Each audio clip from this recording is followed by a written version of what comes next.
Hey everybody, just a quick reminder about slope-intercept form. So remember the m, y equals mx plus b, the m is your slope, and the b is actually a point on your graph, the 0 comma b, or the y-intercept, or your starting value. Now, if you're calculating your slope, you can find that through rise over run, or change in y over change in x. There's also a wonderful little formula where you can take y2 minus y1 over x2 minus x1 to calculate the slope. Often what I do is if I have 2 points I know are in my graph or in my table, I'll grab those 2 points. So over on the picture, 2 comma 7 and 0 comma negative 3, that's my y-intercept.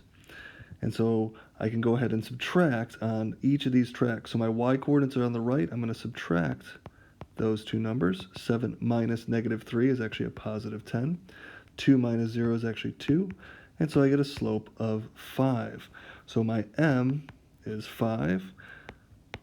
Y equals 5x. And then my b plus b is the minus 3. So 5x minus 3 for that particular line there.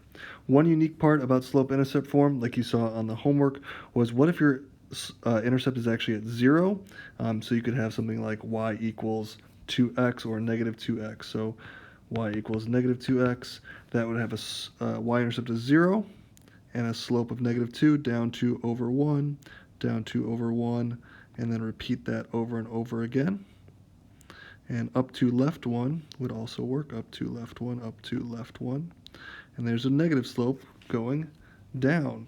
So that's a quick review of slope-intercept form and when it could be useful. You only know the y-intercept. You don't know the x-intercept. To find the x-intercept, you would actually have to plug 0 in for y and then solve going forward.